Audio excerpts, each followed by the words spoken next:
یہ زبان سے نیت کرنا ضروری نہیں ہے، بس اپنے دل سے نیت کرنا ہی کافی ہے کہ میں 2 رکعت عید الاضحیٰ پڑھتا ہوں، شاید 6 اضافی تکبیرات کے، میں اللہ کے واسطے نماز پڑھتا ہوں، امام کے پیچھے پڑھتا ہوں، منہ میرا کعبے کی طرف ہے۔ یہ زبان سے کہنا ضروری نہیں، بس دل سے کر لے تو نیت ہو جائے گی۔ اللہ اکبر کہنے کے بعد ثنا پڑھیں، امام بھی اور مقتدی بھی۔ اس کے بعد ہماری 3 تکبیرات ہوں گی، پھر امام کے ذمے اعوذ باللہ، بسم اللہ، سورۃ الفاتحہ اور ایک سورت، اللہ اکبر کہہ کے رکوع میں جائیں، پھر 2 سجدے اور دوسری رکعت کے اندر اٹھ کر امام کے ذمے بسم اللہ، سورۃ الفاتحہ اور پھر سورت۔ اس کے بعد پھر 3 مرتبہ تکبیرات کہنی ہے اور اس کے بعد رکوع میں جانا ہے۔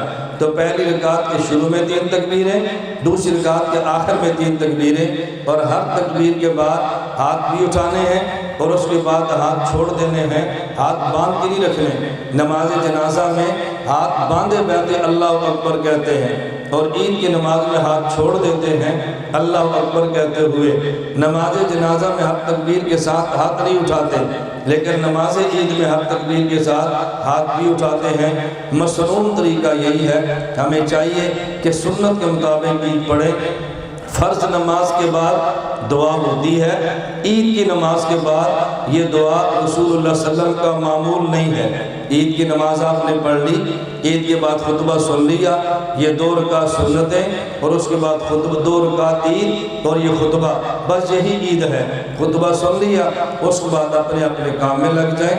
یہ جو ہمارا عید کے دن کا مصافحہ یا عید کے دن گلے ملنا ہے، عید کے لیے گلے ملنا یہ سنت نہیں ہے۔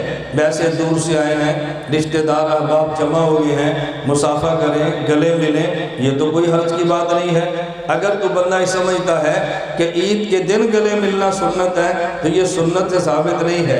عید کی نیت سے گلے ملنا یہ سنت سے ثابت نہیں ہے۔